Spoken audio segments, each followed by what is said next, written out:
Hola, muy buenas tardes. Gracias por seguirnos en esta transmisión.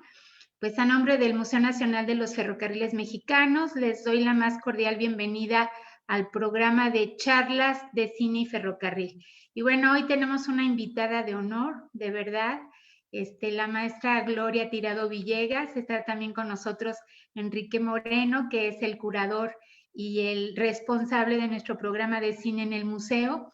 Y bueno, digo que es una invitada de lujo porque la doctora Gloria, pues, conoce el museo desde hace muchos años, ha sido una colaboradora, una gran amiga también de la institución y bueno, creo que también ama mucho a los ferrocarriles. Bueno, pues a nombre de la maestra Tere también te manda muchos saludos, doctora Gloria, y bueno, pues sin más me voy a permitir leer una breve semblanza de la doctora para que ya después iniciemos con este delicioso diálogo.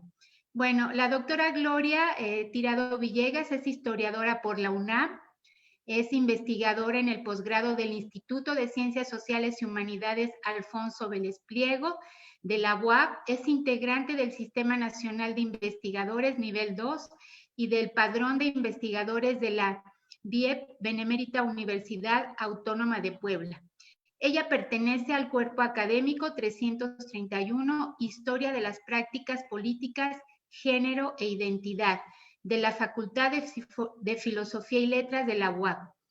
A lo largo de su experiencia como docente de más de 47 años ya, ha disfrutado el contacto con alumnas y alumnos, combina la docencia con la investigación y se identifica con las y los jóvenes. Es integrante del Consejo de la Crónica de la Ciudad, es autora de 37 libros, los más recientes, María Fernanda Campa, Uranga, Geología y Revolución, del 2018, y el 68 en Puebla y su universidad del 2019. Es integrante del Seminario Nacional de Movimientos Estudiantiles y del Seminario Permanente de Historia de las Mujeres y Género y cofundadora del Seminario Permanente de Historia de las Mujeres y de Género. Pues sin más, bienvenida, doctora Gloria. La dejo con Enrique Ceballos y pues estoy aquí también. Reitero la bienvenida, doctora Gloria, y pues igual que qué fortuna mía el estar acompañado también por la maestra Rosy, de verdad. He aprendido tanto de ambas y qué rico diálogo que podamos tener sobre la película La Soldadera, que desde 1966 pues se presenta como un oasis en desierto maravilloso de representaciones de la Revolución Mexicana. ¿Por qué digo que es un oasis? Porque empezando un poquito con las rarezas maravillosas, bueno, tenemos a una soldadera güera, ¿no? Interpretada por Silvia Pinal. Y también esta película, al estar inmersa en los 60s, pues se encuentra en las transiciones, entre que estábamos dejando la llamada época de oro del cine mexicano y estábamos acercándonos a nuevos experimentos, a nuevos discursos de estos jóvenes que estaban ya ansiosos de tomar las cámaras, salir a las calles también, por supuesto. Había una renovación social y política muy importante en los 60 que se extendió décadas hasta llegar a nuestros días, y la soldadera se inserta en este contexto. Entonces, bueno, esta Silvia Pinal maravillosa, rodeada también de soldaderas que como ella se levantan en armas e incluso llegan a tomar poblaciones completas, como lo vemos en la cinta. Bueno, nos ha impresionado y nos hace reflexionar también sobre cómo el ferrocarril se hermana en estos caminos, ¿no? De representación, de revolución, de militancia. Y doctora Gloria, justamente pues queríamos escucharla al respecto. ¿Qué opina usted sobre la representación de las mujeres en esta película?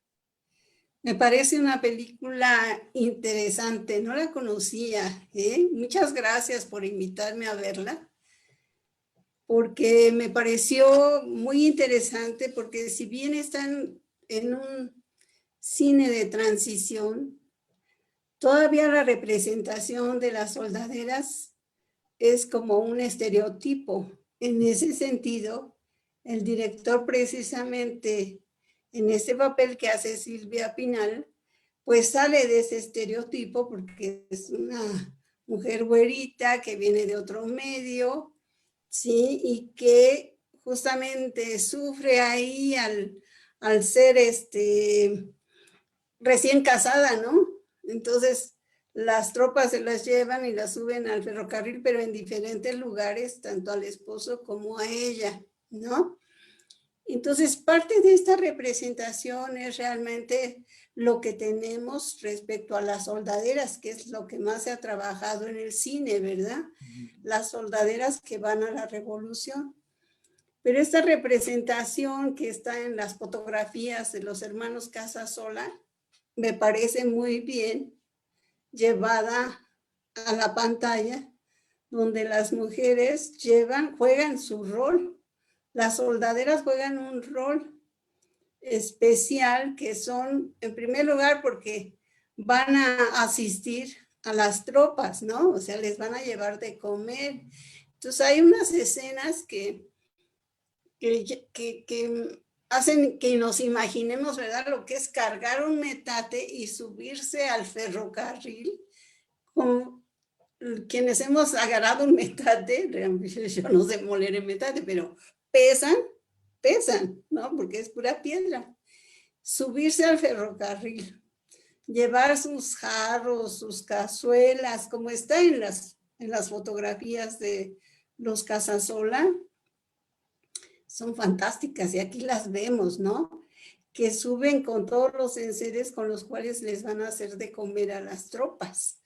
Realmente las soldaderas sufrieron muchísimo, muchísimo, porque por un lado les tenían que hacer de comer a las tropas, por otro lado lavar la ropa de sus parejas, pero también de la tropa, ayudar en lo que se requiriera, pero además buscar la comida. Y hay unas escenas ahí donde se ve que las mujeres están a la rebatinga de buscar gallinas y lo que encuentran, igual que lo hacían los hombres, ¿no?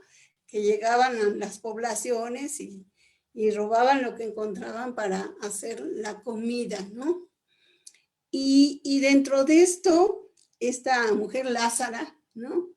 Que a mí me dejó perpleja y que no dudo que haya habido mujeres que les haya sucedido exactamente eso, que dieran a luz arriba ¿cómo se llama? Del ferrocarril, ¿no? Del carro, del ferrocarril. Qué barbaridad, ¿no? Claro, no se ve absolutamente nada, ¿no? Pero a muchas mujeres les sucedió dar a luz en condiciones tremendas, ¿no? Quizá hasta pasando las balas por donde ellas estaban y estaban dando a luz. Y unos diálogos también interesantes que me parecieron muy interesantes cuando ella pregunta, bueno, ¿y por qué luchamos? ¿Y qué queremos, no? La ingenuidad de ella como la ingenuidad de mucha gente. Y no solamente de las mujeres, también de los hombres. Bueno, ¿contra qué nos levantamos, no? ¿Qué queremos? Pues la tierra. Vamos a llegar a la Ciudad de México y vamos a querer la tierra. Y dentro de eso también un diálogo que sucede con el general. Bueno, ahorita regreso porque ya me salté un poquito, pero un diálogo con su general que le dice, bueno, y si ganamos la tierra, me regala un pedacito, hablándole de usted, un pedacito para su hija, ¿no? Que así era entonces, las mujeres le hablaban de usted a los señores, ¿no? Y además, sin rencor, pues ya le mataron a su esposo, ya vivía con el general, y en eso también me quiero detener, es decir, las soldaderas, a final de cuentas, en los comentarios de la población de la siguiente generación a la Revolución Mexicana, pues tenían esa fama, ¿no? De haber andado con muchos hombres, de mujeres del pueblo, mujeres públicas, etcétera. Y cuando decían, bueno, parece soldadera, era decirle a una mujer que era mal hablada o que tenía varios hombres. Entonces, denostaron la figura de la soldadera, que realmente, si la vemos en su momento, en la forma que sucede, pues es que no les quedó de otra más que ir a la revolución, porque de todas maneras se las llevaban, ¿no? Llegaban las tropas a una población y lo primero que hacía era llevarse a las mujeres, si fueran niñas, fueran mujeres, fueran un poco más adultas, pues se las llevaban. Y por otra parte, en esta película me pareció interesante el papel de Chavela Vargas, ¿no? Que es una mujer más, como era ella, ¿no? Como más amachada, ¿no? Muy echada para adelante, ¿no? Con su cigarro, con su pistola, etcétera, que hay muchísimas mujeres, eran así, porque se masculinizaron precisamente por todo el proceso de la revolución, ¿no?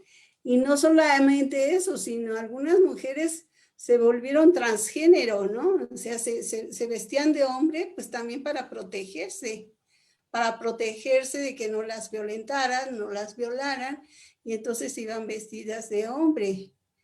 Y algunas realmente eran transgénero y ganaron batallas, ¿no? Hay un personaje estudiado por Gabriela Cano, que se llama Amelio Robles, y que pues era una mujer, pero ella ganó como general y reconocida, porque sí ganó batallas, y ya hasta la hora en que les dan el reconocimiento como veterana, se dan cuenta pues que no era una mujer, digo que no era un hombre, sino era una mujer, ¿no?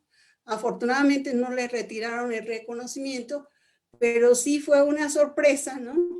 Darse cuenta que en sus documentos, pues sí, efectivamente era una mujer. Entonces, Gabriela Cano, que le hace una entrevista a este personaje, pues va a su casa y ahí va a su casa porque le llama la atención, ella ya sospechaba que era una transgénero y comprueba que tenía a su pareja, ¿no? Entonces, se dan todos estos tipos de personajes durante la revolución. Y en ese sentido, la película rescata mucho de esa realidad, ¿no? En que viven las mujeres que son soldaderas, aunque esta soldadera de Silvia Pinal, pues es totalmente como que estaba ajena a ese ambiente, porque bueno, pues ella venía de otra extracción y de mucha ingenuidad, ¿no? Y además recién casada, en fin. Y bueno, pues al final pasa lo que tenía que pasar, ¿verdad? Matan a su general, a su pareja, y luego pues ya no se ve, pero encuentra a otra pareja, ¿no? Que es esto que decíamos, que las que anduvieron de soldaderas, pues les tocó esa mala suerte de que les mataran a sus parejas, ¿no? No todas iban tras de su Juan, tampoco, porque algunas sí iban a la revolución, sí querían, sí tenían sus propias demandas, ¿no? Bueno, pero creo que a mí me gusta, me gustó este personaje que hace Lázara. Y por otro lado, también quiero decir que en una escena se ve que las bajan a ellas, ¿no? Las bajan a todas ellas y suben a los caballos, ¿no? Y esa es la fama que tiene el ejército villista. Es decir, el ejército villista no trataba muy bien a las mujeres. Yo entiendo por dos razones. Una, bueno, querían que los caballos no se cansaran porque pues tenían que estar listos para a la hora de avanzar en la tropa. Entonces descansaban en el ferrocarril, que esa es otra cosa maravillosa que les ayuda el ferrocarril, que descansen ahí los caballos. Pero por otra parte, el ejército pensaba, Pancho Villa pensaba que las mujeres eran de mala suerte. Sí, realmente que no había que llevar tantas mujeres en su tropa, pero porque ellos también venían de una cultura como ganaderos, de trabajar solamente puros hombres. Entonces, a diferencia de los zapatistas, que eran campesinos y que ellos sí siempre trabajaban con las mujeres ahí en el campo, las mujeres iban a sembrar con ellos. Entonces, los zapatistas en el trato a las mujeres, sus mujeres, no a las que llegaban a un pueblo y se las llevaban, a una ranchería y se las llevaban, sino sus mujeres las trataban mejor, las trataban mejor que los villistas, ¿no? Bueno, eso sería, ¿verdad? Por este lado que me parece que en la película uno se sorprende, pero ¿por qué las suben? ¿Y por qué meten a los caballos, no? Porque, bueno, pues tenían que descansar los animales, ¿no? Y darles de comer, llevarlos bien para el enfrentamiento, para una batalla, ¿no? Y mientras ellas pues podían descansar hasta donde se podía, ¿verdad? Donde se podía descansar arriba del carro. Qué interesante, ¿no? Totalmente, doctora. Sí, es una película, sí, claro, llena de violencias y al mismo tiempo de sensibilidades muy particulares. Es un contraste que no encontramos, por ejemplo, pienso en los cines de los años 30, los 40, que tocan también el tema de la revolución. Y bueno, me acuerdo de Fernando de Fuentes con su Vámonos con Pancho Villano, que también hemos platicado aquí en nuestro espacio. Esa particularmente, bueno, también recomendadísima para quienes nos estén sintonizando. Los saludamos con mucho gusto. No se la pierdan tampoco. También es un ejercicio para pensar las masculinidades, por ejemplo, y las violencias que se padecen, ¿no? Al arraigarse en los patriarcados, etcétera. Y por parte de la soldadera encontramos estas sensibilidades, ¿no? Estas miradas que ya nos ha expuesto usted. Y hablo también de cómo de repente el personaje de Silvia Pinal es tocado por el arte, por el cine, ¿no? En esta proyección de cine mudo que en su momento las tropas se organizan entre sí y bueno, escuchan por ahí un balazo por accidente, todos se asustan y Lázara corre a la pantalla, ¿no? Para asegurarse de que los personajes estén bien, se cae la tela y ella misma busca a los personajes en la tela, ¿no? Ya que no están, ya no existe la película. Pero esas sensibilidades me parecen también muy únicas, como usted la expuso. Sí, sí, sí. Doctora, sí, dígame. Sí. Y a Quiero propósito, sí, recordar, doctor. nada más hablando de sensibilidades, quiero recordar otro Sí. fragmento en donde llegan a una casa, una hacienda, porque es una casa muy grande, ¿verdad? Hay espejos enormes, sala, hay un piano, ¿no? Y empiezan a destruir todo. Y ella va con mucho cuidado y toma un pedacito de espejo para llevárselo y se lleva unos polvos que se superpinta, ¿verdad? Pero es esa sensibilidad, bueno, no, ella no destruyó y estaba sorprendida de que las demás estuvieran destruyendo todo lo que había en esa casa, ¿no? Eso también me parece bien, ¿no? Sí. Totalmente, es la gran oportunidad de esta película para mirar otras representaciones, sí, de las soldaderas, pero también de las mujeres, pensando en que en la época de oro hubo bastantes vicios para representar a las mujeres como madres abnegadas o como pecadoras redimidas, ¿no? Hay muchas conversaciones sobre ello, pero hacia los 60 todo esto se va despejando. Las representaciones se abren, ¿no? A nuestras complejidades. Doctora, y justamente hablando de identidades, un poquito también desbordándonos de la película, ¿de qué otras maneras contribuyeron las mujeres a la Revolución Mexicana? Es decir, más allá de tomar las armas, por supuesto, de cargar los metates, ¿de qué otras maneras participaron las mujeres en la Revolución? De muchas maneras. Yo creo que en la primera etapa, ¿verdad?, de maderista y constitucionalista, y en la lucha armada, pues muchas son propagandistas.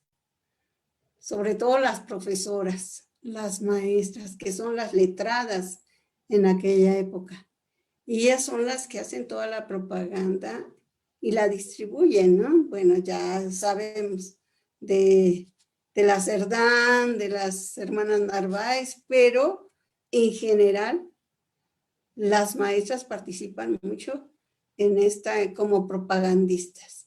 Y tenemos las periodistas, que no eran muchas, pero muy entronas, ¿no? Para denunciar, para hacer las denuncias contra Porfirio Díaz, para apoyar, porque sacan también periódicos, artículos a favor de Venustiano Carranza, por ejemplo, en contra de Victoriano Huerta y a favor de Venustiano Carranza, que también era pues peligroso, podían ser detenidas, algunas son detenidas y llevadas a la cárcel, entonces juegan un papel importante. Y cuando decimos de las profesoras, del papel de las profesoras, pues estamos hablando de las alumnas también, de las profesoras, porque no van solas, sino van alumnas y van madres de familias a quien ellas también convencen, ¿no? De estar a favor de quien ellas están, ¿no? Tanto del lado de Zapata como del lado de Carranza, pero todas en contra de Victoriano Huerta, por favor, porque la mayoría de ellas habían sido maderistas, entonces no estuvieron de acuerdo con el asesinato de Francisco I. Madero.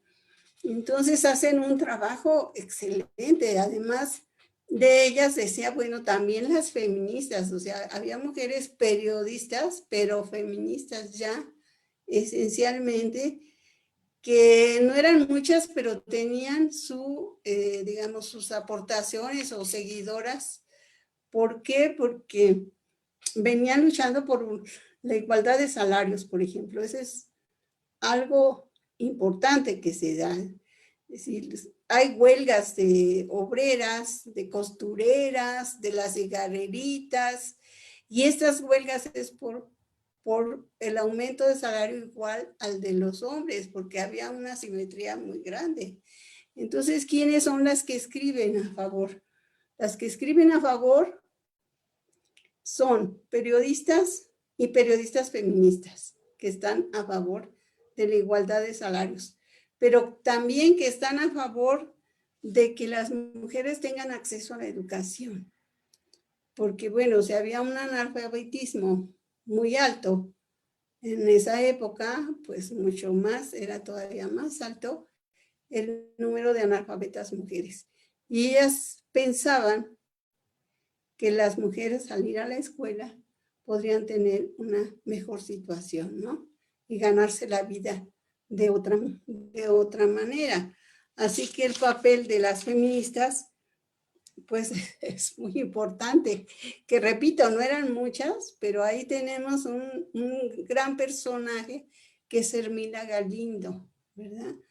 Por algo ese billete de 1,000 pesos que salió el año pasado está por fin reconocida. Está la cara de Hermila Galindo, quien pide el derecho al voto para las mujeres justamente cuando ya inicia los trabajos de los constitucionalistas. Y bueno, la Constitución no reconoce el derecho al voto a las mujeres, pero ya lo están pidiendo estas feministas, aunque no todas las mujeres están de acuerdo en tener ese derecho al voto, ¿no? El trabajo de ellas es esencial, fundamental, porque como decía, además de pedir la igualdad del acceso de educación a las mujeres, también apoyan de manera importante a Venustiano Carranza, ¿no?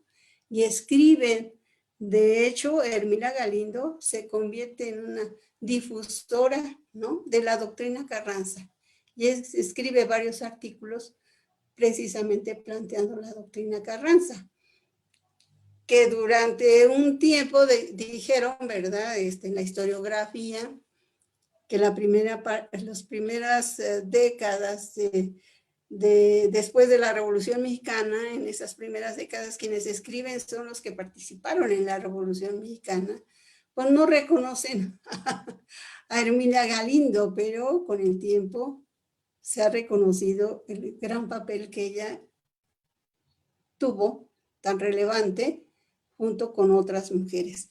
Y otra, digamos, otra faceta muy importante de las mujeres son las enfermeras, al cual grupos de enfermeras se inscriben de gente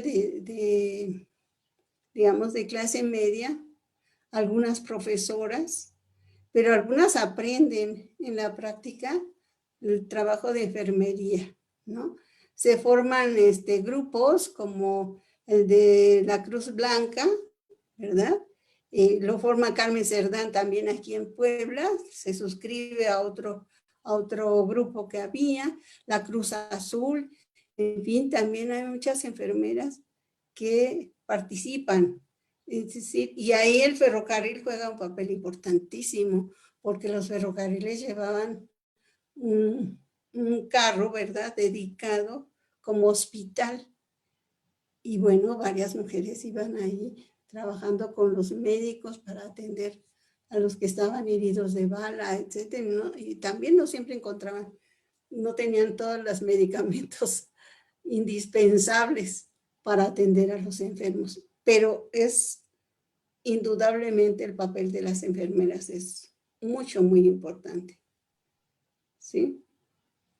Muchas gracias, doctora. Esperemos que pronto la cinematografía pueda representar a las contribuyentes de la Revolución Mexicana, las participantes, ¿no? De repente nos imaginamos a las protagonistas enfermeras, profesoras, feministas, como usted lo ha dicho, llevando una narrativa muy bella en el cine mexicano. Ojalá nos estén escuchando productoras, guionistas y bueno, estas historias se vean más, que existen, por supuesto, ¿no? Pensando también en los cines que se filmaron propiamente desde la Revolución o hacia los años 20 con las hermanas Adriana y Dolores Ehlers, o la misma Carmen Cerdán, como lo ha mencionado, que aparece de repente filmada en Puebla con su cuñada, ¿no? Están ambas de luto luego del asesinato de Aquiles Cerdán.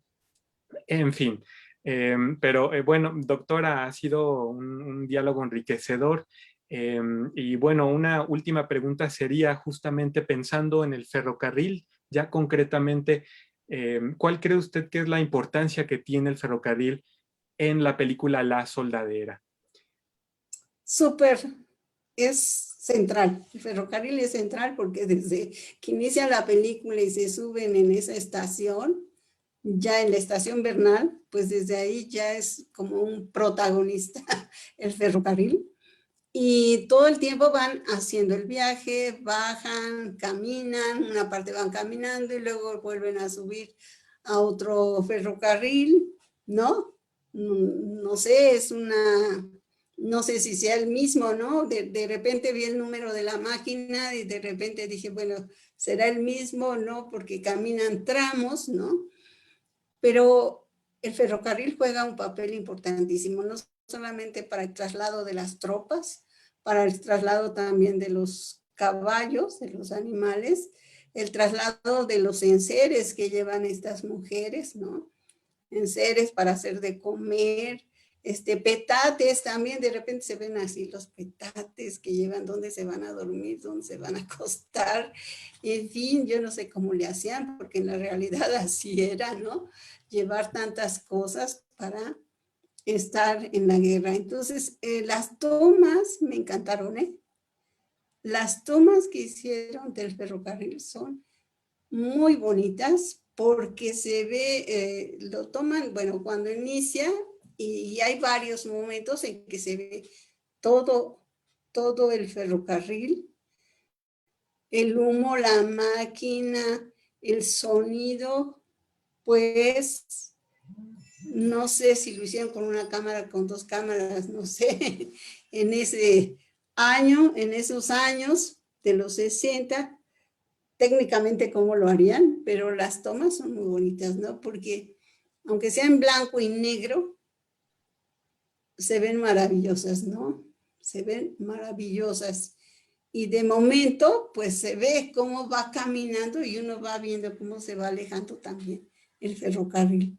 yo creo que es protagonista en esta película, aparte de Lázara, ¿no? Es un protagonista en la película, sí. Totalmente, el acompañante de Lázara, como lo ha dicho, y sí, claro, estas bellas tomas pensando en Alex Phillips, quien es el encargado de fotografía de esta película. Bueno, resulta impresionante cómo vemos también que este cinefotógrafo también se pone un poquito rebelde ante sus propios cánones, ¿no? Él viene de esta escuela de la época de oro, trabajando con directores como Roberto Gabaldón, entre tantísimos otros, y ahora con este joven José Bolaños, ¿no? Que forma parte también de esta comunidad, un poquito de hijos de españoles exiliados que en la Ciudad de México emprenden un trabajo intelectual interesante con estos nuevos cines, muy relacionado también con Luis Buñuel, con Carlos Velo. Y bueno, el fotógrafo Alex Phillips parece aquí que se suma, se entrega, ¿no? Finalmente también estos nuevos discursos y contrastan estas bellísimas tomas del ferrocarril, la máquina, con las tomas un poquito más íntimas, más cerradas, donde vemos esta Lázara añorando, ¿no? El pasado, y la cámara de repente cuelga, se balancea en un vals muy estrafalario, pero al mismo tiempo necesario, ¿no? Para pensar o vivir también esta inestabilidad, esta pérdida de la identidad, y encontrando también nuevas razones, ¿no? Para continuar pues siendo ella misma, esta Lázara, esta Silvia Pinal. Entonces sí, la cámara de Alex Phillips, maravillosa, en rebeldía total. Y la Pues música, sí, sí, con la perdón. música tan bonita, Con los valses, que termina uno como que también añorando, ¿no? Como de añoranza, como, no sé, un poco triste. Yo terminé un poquito triste, ¿eh? Con la música de Alejandra, de los valses y todo, digo, pues es que la suerte de la Sara está ahí. Va subiendo, baja, sube y al final baja. Entonces, está muy bien lograda, ¿eh? Con la música. Muy bien, las tomas, la música. Sí, me gustó. es un tesoro. De verdad, no se pierdan La Soldadera de José Bolaños, 1966. Si acceden al sitio de la Filmoteca de la UNAM, seguramente pueden encontrar un medio de comunicación para hablar a la Filmoteca, y bueno, seguramente hacen préstamos para estudiantes, para la sociedad en general. En el sitio de la Filmo pueden revisar los trámites necesarios para ver si existe en catálogo La Soldadera. Se la recomendamos, no dejen de mirarla. Y bueno, doctora, si me lo permite, voy a leer rápidamente los comentarios que en las redes sociales nos están dejando.